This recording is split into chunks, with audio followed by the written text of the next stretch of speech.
El corazón humano es tan soberbio y tan centrado en sí mismo, es tan orgulloso, el yo viene a ser el ídolo más grande que tiene el ser humano, que incluso cuando una persona llega al conocimiento de la verdad, llega a Cristo, todavía piensa que hay algo bueno en él, por lo cual el Señor fijó su mirada en él y lo sacó de la condición en la cual se encontraba. Pero la verdad es que de principio a fin la Biblia muestra que es simplemente por su gracia. ¿Y qué significa eso? Que no solo fuimos redimidos por gracia, sino que somos transformados por gracia, que somos santificados por gracia y que finalmente seremos llevados a la gloria del Señor por gracia también. Muchas veces nos centramos en definir la gracia. Sí, la gracia es el favor inmerecido de Dios. Es decir, la gracia dice que no existe mérito en aquel en el cual se manifiesta. Todos los conceptos y las definiciones que podemos hacer, sin embargo, están ilustradas de una manera especial en la Biblia. La Biblia es la base y el sustento para nuestra fe. Si creemos algo que la Biblia no dice, entonces nosotros estamos creyendo subjetivamente, muchas veces en emociones o sentimientos que adquirimos a través de sistemas o rituales religiosos, pero no en la verdad objetiva de la palabra de Dios. La Biblia es la que debe guiar todo.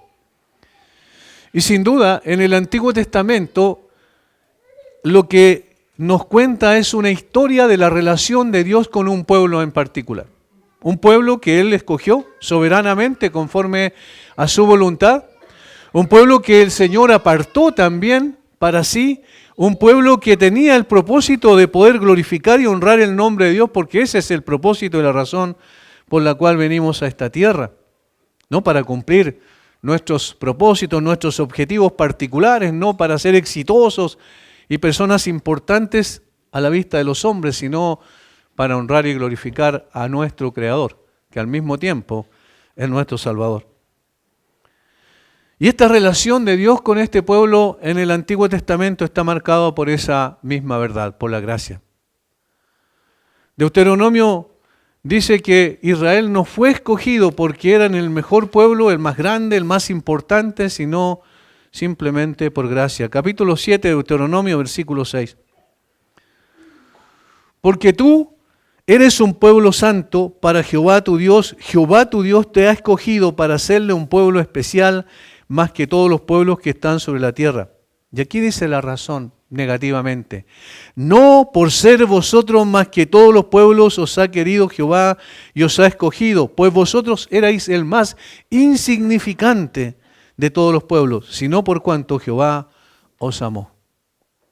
Quiso guardar el juramento que juró a vuestros padres, os ha sacado Jehová con mano poderosa y os ha rescatado de servidumbre de la mano de Faraón, rey de Egipto. Este pueblo pasó por diferentes situaciones, por diferentes circunstancias. En el Antiguo Testamento vemos esa situación. Ahí en el Oriente Medio se produjo la mayor parte de la escena de la que habla la Escritura.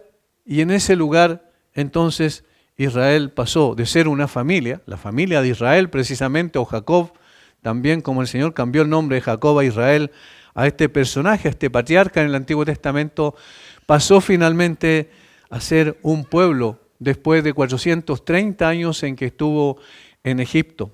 Y en los últimos años, con el último faraón, fue una cautividad terrible que está descrita en una forma muy vívida también y cruda en el Éxodo capítulo 3, versículo 7.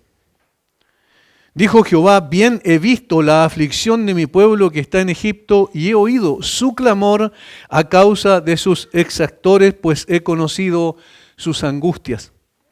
He descendido para librarlos de la mano de los egipcios y sacarlos de aquella tierra, una tierra buena y ancha, tierra que fluye leche y miel, a los lugares del cananeo, del eteo, del amorreo, del fereceo, del heveo y del jebuseo. El clamor pues de los hijos de Israel ha venido delante de mí, es Dios hablando a Moisés, y también he visto la opresión con que los egipcios los oprimen. Ven por tanto ahora y te enviaré a Faraón para que saques de Egipto a mi pueblo, los hijos de Israel. Allí Dios dice lo que va a hacer con este pueblo, pero lo que tenemos ahí es una descripción de la aflicción y el dolor que ellos estaban experimentando por haber sido cautivados por los egipcios desde el punto de vista de la esclavitud y los tenían sujetos a servidumbre durante todo el tiempo. Sin embargo, esa situación iba a cambiar porque Dios iba a intervenir. Y a esto es lo que le llamamos redención, a la intervención de Dios en los asuntos de los hombres. Dios viene a Egipto y dice, Moisés, ve porque vas a ser mi instrumento, en otras palabras, para que mis hijos o mi pueblo, los hijos de Israel que están sufriendo enormemente allí, sean liberados de esa condición. Obviamente habla en principio de una liberación física, pero entendemos que la liberación física tenía otro propósito, un propósito más grande, más alto, más importante, que era la redención del alma. ¿Y eso cómo lo podemos saber? No porque nosotros especulemos respecto a lo que la Biblia dice, sino porque en el Nuevo Testamento, sin duda, la redención tiene como antecedente histórico la liberación de Israel de Egipto. De tal forma que el propósito de Dios no solo era liberar un pueblo que estaba esclavizado, esa era su condición, sino transformar a ese pueblo en un pueblo de adoradores al único Dios verdadero. Y en este contexto entonces es lo que nosotros entendemos también que Egipto es un tipo de la esclavitud espiritual en la cual cada ser humano nace en esta tierra. Angustia, clamor, aflicción, es lo que ocurre con la gente en general. Ahora, muchos no son conscientes de eso.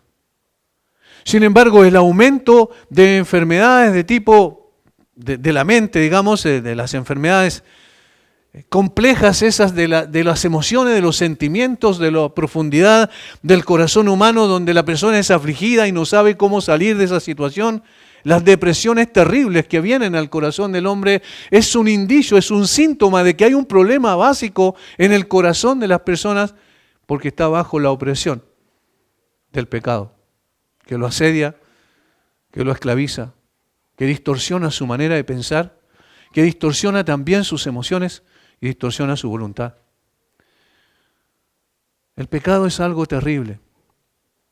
El pecado es algo que enceguece, el pecado es algo que perturba nuestros pensamientos, distrae nuestra atención de lo más importante y trascendente. Y por eso todos nosotros vemos que el hombre está mirando siempre hacia la tierra con un concepto inmanente de la vida, es decir, de las cosas que están aquí, nada más. Y no es capaz de levantar su cabeza para ver que hay una necesidad en su corazón profunda que solamente el Dios del cielo puede llenar. Los israelitas estaban en esclavitud, gemían a causa de sus exactores, dice, es decir, estaban sufriendo profundamente, no solo desde el punto de vista físico porque eran esclavos, sino desde el punto de vista emocional también, psicológico, espiritual, en todos los aspectos ellos estaban en una decadencia absoluta y no podían librarse por sí mismos. Ocurre eso también con el ser humano. El ser humano no puede librarse por sí mismo. Necesita urgentemente la intervención de Dios, así como Israel necesitaba la intervención de Dios. Y eso es lo que el Señor vino a hacer hace 2000 años atrás. Vino a intervenir en la historia al punto que transformó completamente esa historia, pero no porque nosotros, los seres humanos que estábamos en una condición de esclavitud espiritual por el pecado, hayamos tenido algo bueno que haya traído la atención del Señor hacia nosotros, sino simplemente por su pura gracia. Él decidió venir a esta tierra. Él decidió tomar una naturaleza humana. Él decidió ir a la cruz para morir en lugar de los pecadores. Él lo decidió y lo determinó e intervino en la historia humana y cambió absolutamente la historia. En el día de hoy los historiadores actuales, que son la mayor parte de una mentalidad secular, estas personas lo que dicen es que ya ni siquiera quieren mencionar la historia antes de Cristo, después de Cristo. Sin embargo, no pueden borrar la historia y la realidad de que el Señor cambió esto y dio esa división de la humanidad entre antes y después de Cristo. Él intervino en la historia. ¿Por qué lo hizo? Por gracia. De tal manera que lo que nos dice los capítulos 1 al capítulo 11 de Éxodo es que había un pueblo en esclavitud, que no podía zafarse por sí mismo de esa condición y que hay un Dios lleno de compasión y misericordia que escuchó el clamor y vio el dolor y la aflicción de ese pueblo y vino para redimirlos. Y esa es la palabra clave aquí.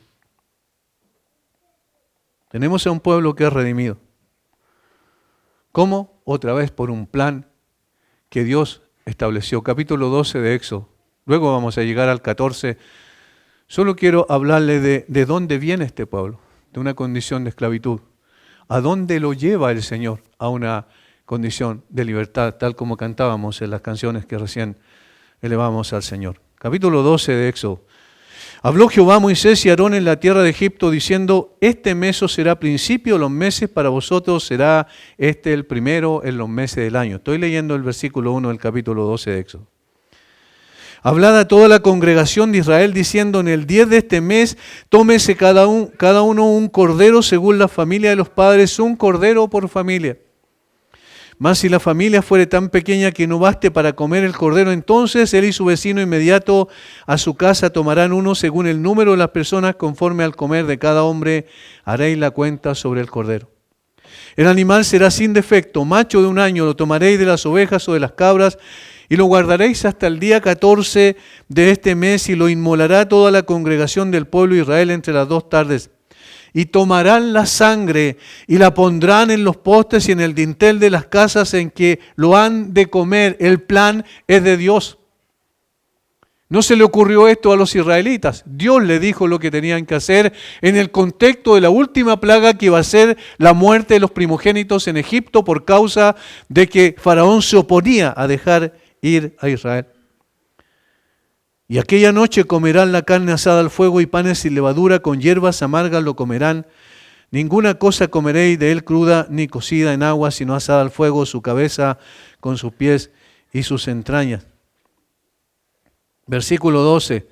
Pues yo pasaré, y aquí está la intervención de Dios por juicio también sobre Egipto. Pues yo pasaré aquella noche por la tierra de Egipto y heriré todo primogénito en tierra de Egipto, así de los hombres como de las bestias, y ejecutaré mis juicios en todos los dioses de Egipto. Yo, Jehová, esa es la razón de las plagas, ejecutar juicio sobre los dioses de Egipto.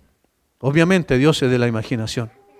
Y la sangre os será por señal en las casas donde vosotros estéis, y veré la sangre, y pasaré de vosotros, y no habrá en vosotros plaga de mortandad cuando hiera la tierra de Egipto.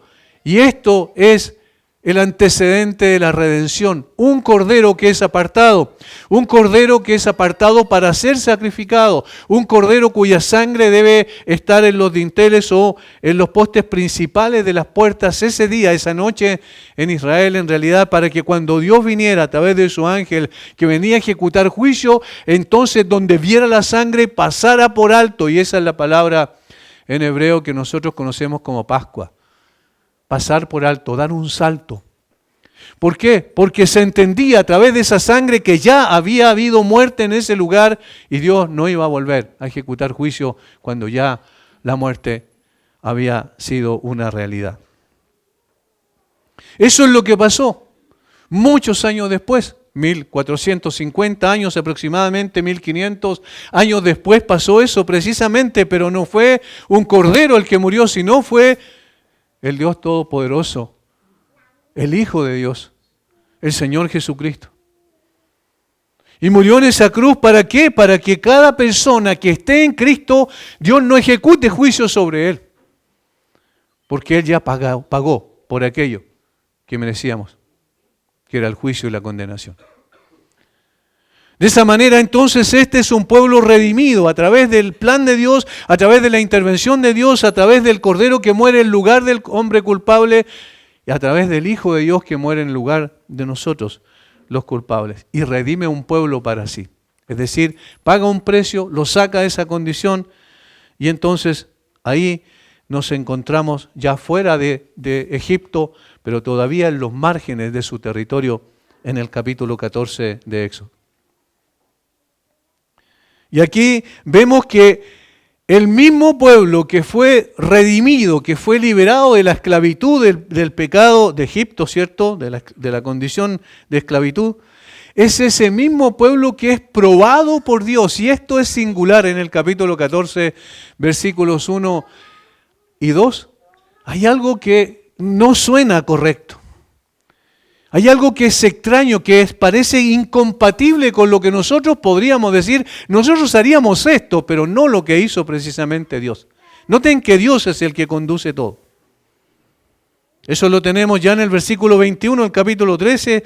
Y Jehová iba delante de ellos de día en una columna de nube para guiarlos por el camino, y de noche en una columna de fuego para alumbrarles, a fin de que anduviesen de día y de noche.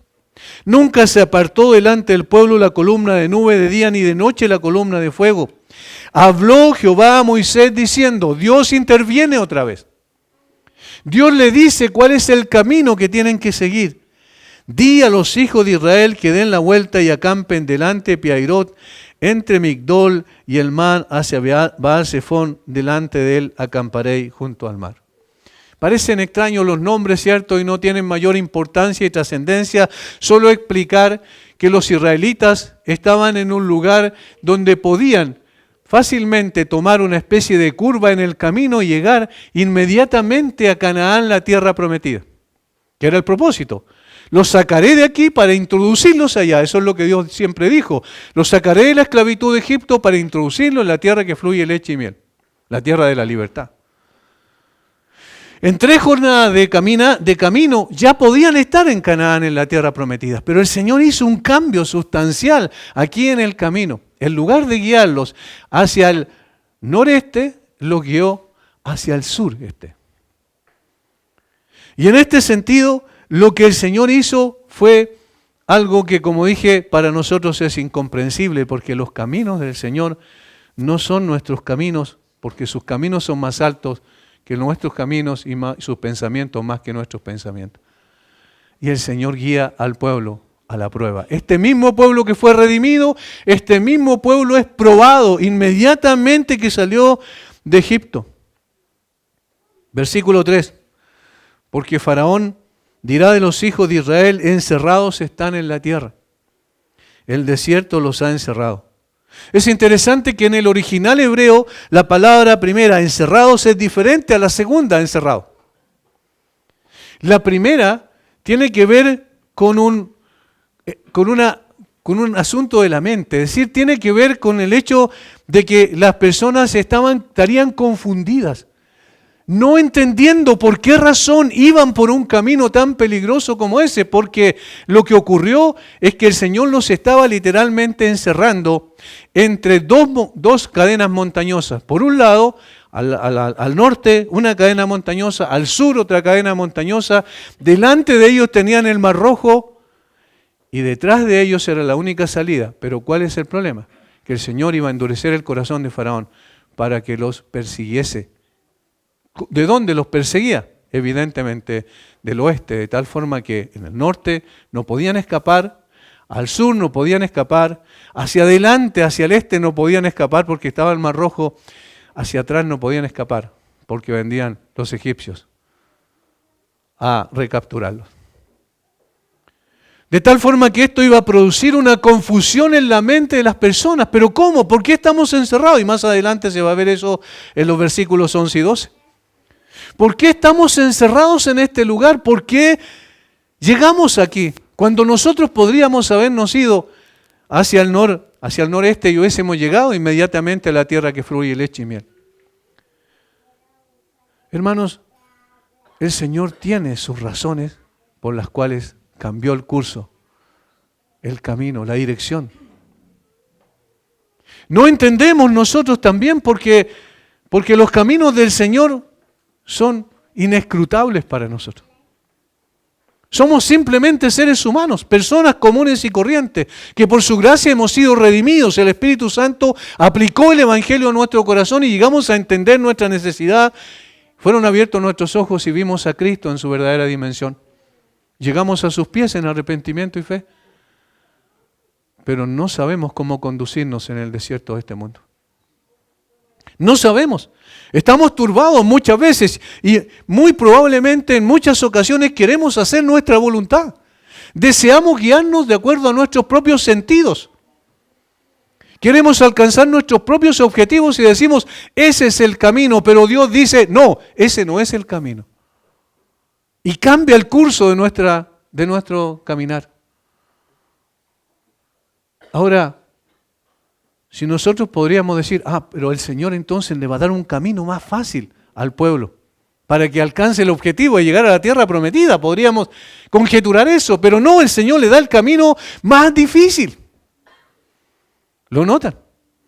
Los encerró literalmente, también esa es la segunda palabra que aparece ahí, y ahí significa encerrado, es decir, sin posibilidad de escape. En la primera palabra que se traduce encerrado, significa que estarían confundidos, sin entender ese camino. Hermanos, cuando llegamos a Cristo, empezamos a caminar con Él, no entendemos por qué el camino de Dios es distinto al camino nuestro. Hay una canción que decía algo así, y que fue muy famosa en un tiempo. Los caminos de la vida no son los que yo esperaba. No son los que imaginaba. Y es verdad, los caminos de la vida no son los que nosotros pensamos. ¿A quién le gusta sufrir aquí? ¿A quién le gusta entrar en una desesperación sin saber a dónde ir? ¿A quién le gusta estar encerrado en sus propios pensamientos, abrumado, aplastado por las circunstancias? ¿A quién le gusta pasar por desilusiones y aflicciones grandes? Ninguno de nosotros escogería eso, ¿sí? Habría que ser masoquista para poder escoger eso. Pero saben, el Señor necesita probar nuestro corazón. El Señor necesita que nosotros mismos nos demos cuenta, al pasarnos por la fragua y la aflicción, el Señor necesita descubrir lo que hay en nuestro corazón. Aunque Él ya lo sabe, pero para que nosotros nos demos cuenta. Noten que toda la obra y todo el camino y todas las acciones son del Señor el que va guiando todas las cosas. Versículo 3, versículo 4. Y yo endureceré el corazón de Faraón. ¿Quién? Dios. Yo endureceré el corazón de Faraón para que lo siga y seré glorificado en Faraón y en todo su ejército y sabrán los egipcios que yo soy Jehová. Y ellos lo hicieron así. Yo endureceré el corazón de Faraón.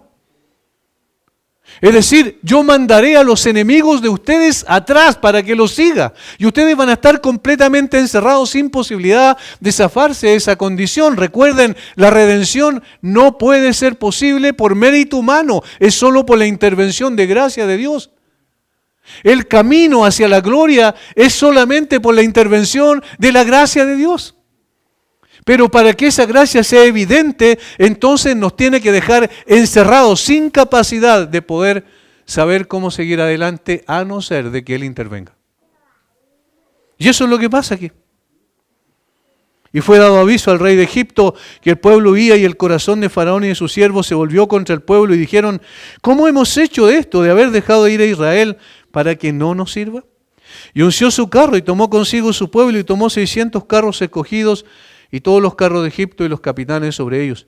Y endureció Jehová el corazón de Faraón, rey de Egipto, y él siguió a los hijos de Israel, pero los hijos de Israel habían salido con mano poderosa.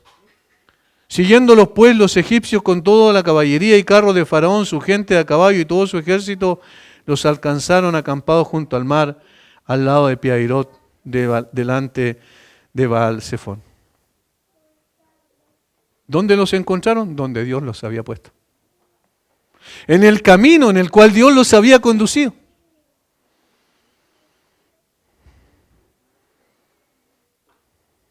Habían salido de Egipto con mano poderosa. Seguramente sus corazones se llenaron de alegría cuando vieron que ya no estarían más en esclavitud. Incluso salieron con riquezas que los mismos egipcios les dieron porque lo único que querían era deshacerse de ellos porque las calamidades que habían venido, en número de 10, plagas terribles sobre Egipto, no querían ellos que volviera a repetirse. Egipto estaba detrás de ellos. La libertad y la seguridad estaba al frente. Ningún enemigo les prohibió entrar en la vasta extensión que se encontró con su mirada mientras iban hacia el este, extendiéndose hacia el distante horizonte detrás del cual yacía la tierra prometida. Hacia allá iban. La cuestión de cómo debían mantenerse en el desierto quizás ni siquiera se les había ocurrido porque ellos pensaban que iban a llegar prontamente a la tierra prometida. En este punto, Dios guió al pueblo a una encrucijada.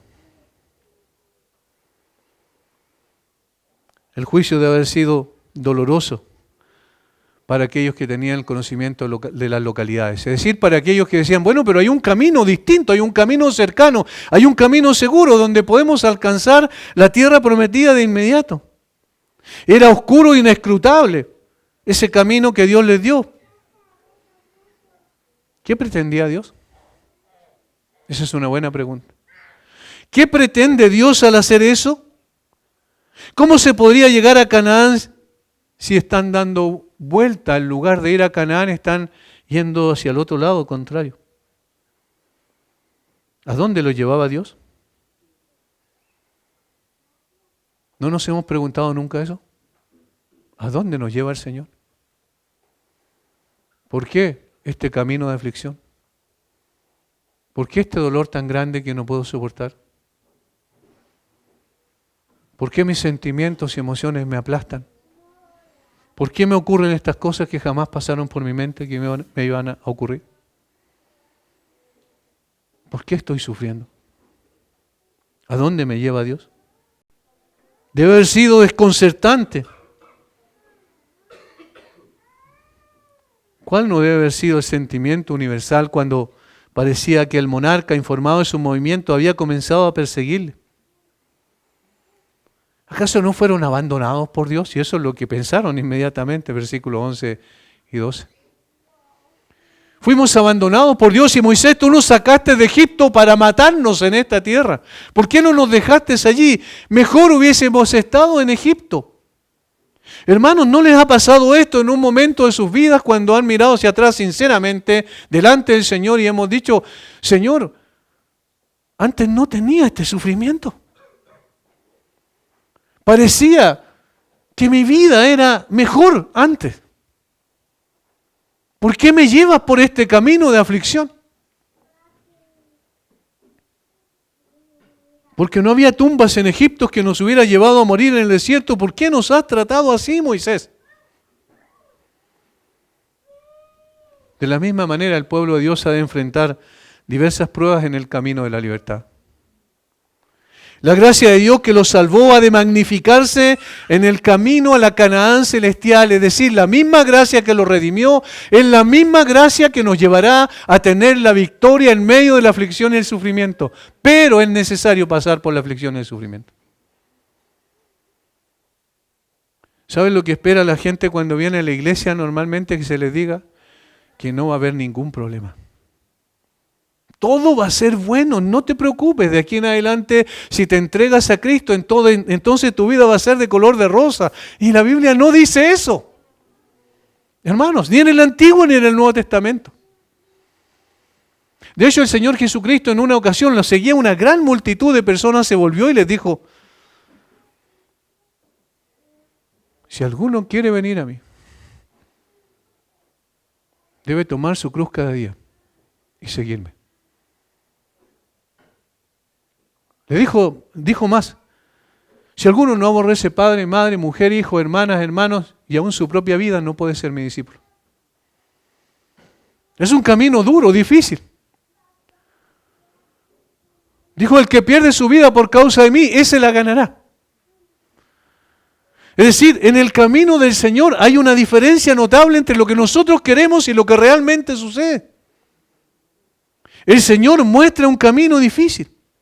El mismo Señor que con mano poderosa lo libertó de la esclavitud del pecado, ha de conducirnos hacia la santidad, la consagración y la entrega absoluta a su señorío. Pero tiene que hacer un trabajo en nuestra vida. Necesario pulir el corazón que está acostumbrado a satisfacer al yo. Es necesario destruir nuestro afán por nuestra satisfacción inmediata para producir un deleite por las cosas eternas. Los caminos que debemos andar no son siempre los que queremos recorrer. Cuando el Señor perdona nuestros pecados, aún necesitamos vencer el pecado que nos asedia. Todavía debemos enfrentar el ancho y profundo mar de las desilusiones, de los temores propios de nuestra debilidad, de la tiranía del yo, que nos toma fuertemente para que sigamos viviendo adorando al ídolo invisible que es nuestro propio yo. El Señor tiene que vencer esos afanes.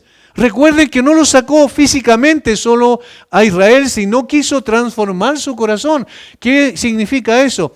Que aunque Israel haya salido de Egipto, todavía los ídolos de Egipto iban en el corazón de los israelitas. Y entonces el Señor tenía que purgar esos ídolos.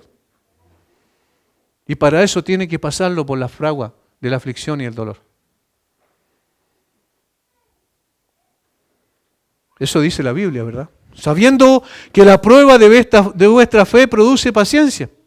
Y Dios quiere que la paciencia tenga su obra perfecta para que sus hijos sean también perfectos y completos, sin que os falte alguna cosa. Santiago 1, 3 y 4. A quien el Señor ama, castiga y azota a todos los que recibe por hijo. Hebreos capítulo 12, versículo 6. Las dificultades, los peligros, las tentaciones, las perplejidades, las decepciones constituyen una disciplina moral que para la mayoría de los hombres es absolutamente necesaria para el debido entrenamiento y la elevación de su carácter moral.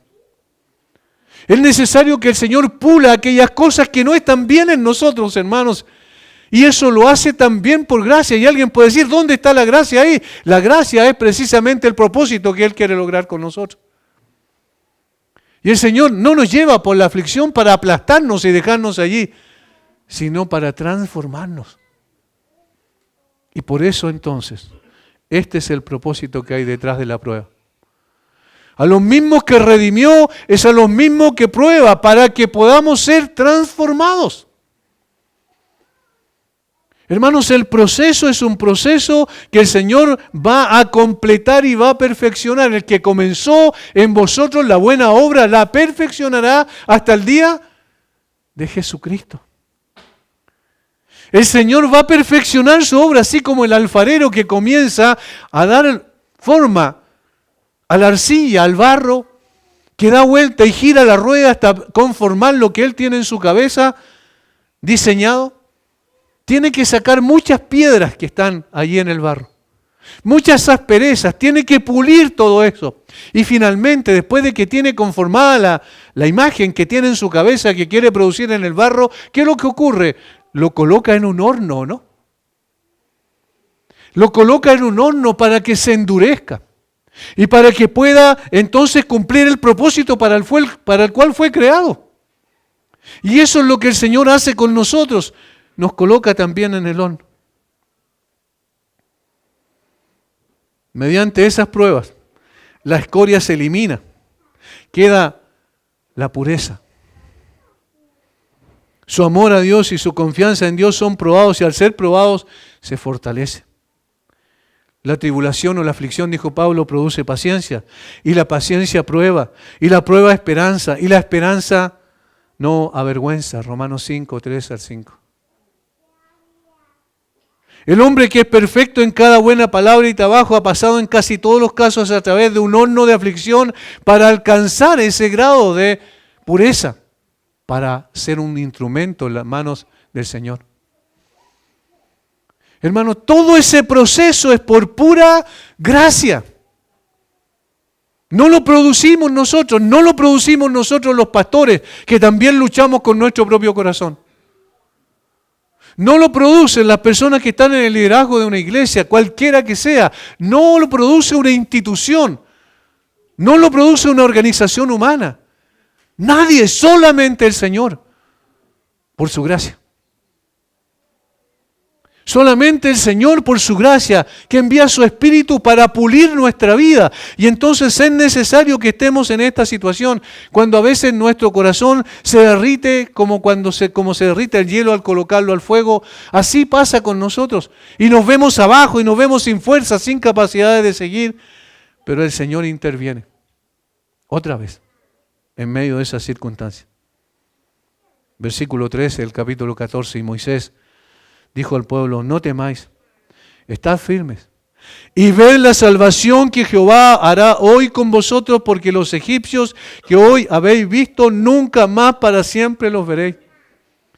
Jehová peleará por vosotros, y vosotros estaréis tranquilos. Gracias. Él peleará por nosotros. Él luchará nuestras batallas, y Él siempre victorioso. Entonces no debemos caer en la aflicción total y definitiva y decir: no hay vuelta que darle, aquí no hay esperanza, sino siempre hay una esperanza, porque estamos en las manos de un Dios que completará la obra. No la dejará a media. El Señor peleará por ustedes y ustedes estarán tranquilos. Entonces Jehová dijo a Moisés: ¿por qué claman a mí? Di a los hijos de Israel que marchen. Y tú alza tu vara y extiende tu mano sobre el mar y divídelo, y entre los hijos de Israel por en medio del mar en seco. Y esta es nuestra única esperanza. Nosotros no podemos luchar contra esos pecados remanentes que vienen y están todavía en nuestro corazón y que son tan terribles que el apóstol Pablo le llevó a exclamar: miserable de mí, ¿quién me librará de este cuerpo de muerte? Estas cosas que están en mi corazón y que todavía me atraen y me seducen del mundo, estas cosas deben morir en mí, pero para que mueran en mí es necesario que Dios intervenga por su gracia. Y ahora, ¿qué es lo que hace? Ha designado a Moisés. Y le dice a Moisés: extiende tu vara. Y hermanos, aquí quiero aclarar, la vara de Moisés no era mágica. Muchas veces lo ve así, la persona que ve una historia de esta o lee esta historia dice: ah, era mágica. Era como la varita mágica de las hadas, ¿cierto? Él hizo esto y entonces el mar se abrió por magia. No fue por magia. No, fue por la intervención de Dios. Dios estaba usando a Moisés como su instrumento, y el hecho de que él haya alzado su vara implica que él obedecía a la palabra de Dios.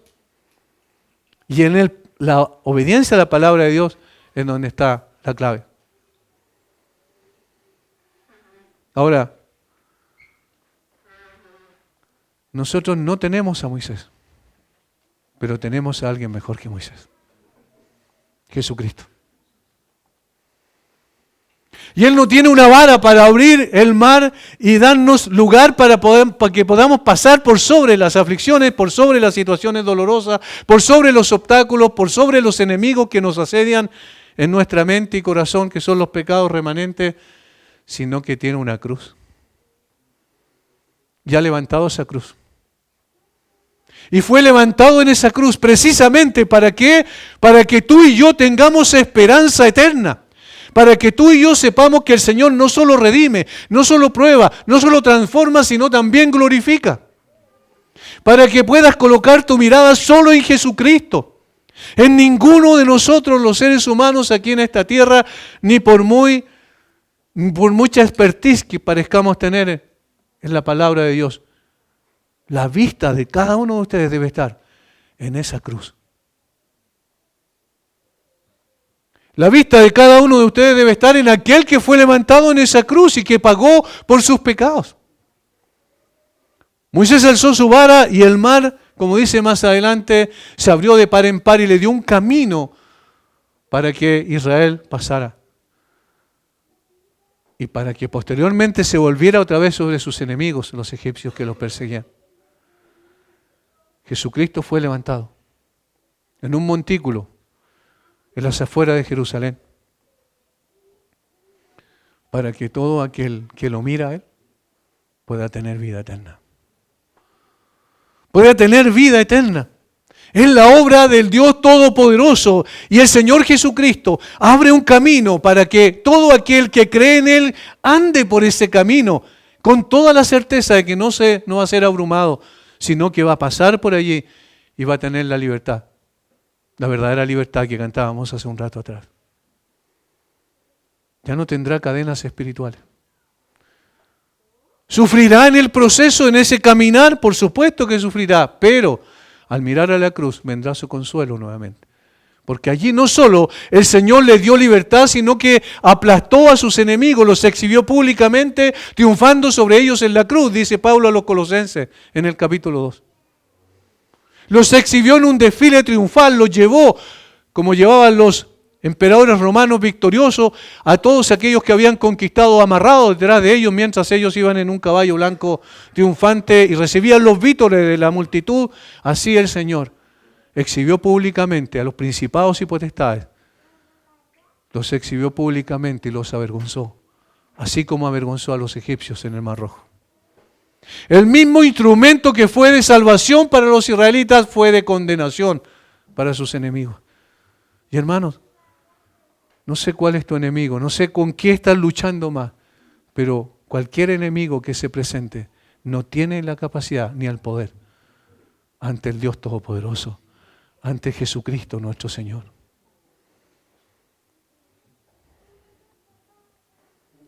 Si estás sufriendo aflicciones por enfermedades que no sabes por qué aparecieron, de pronto llegar. Si estás sufriendo aflicciones por situaciones duras que viviste, por decepciones, confía en Cristo. Confía en Cristo. Él tiene el poder para sacarte de allí o para pasarte por allí y mantenerte firmemente tomado de su mano poderosa. Hay esperanza, porque el mismo que redimió es el mismo que prueba, es el mismo que transforma y es el mismo que nos lleva a vivir para el propósito para el cual fuimos redimidos. Quiero leer estos versículos.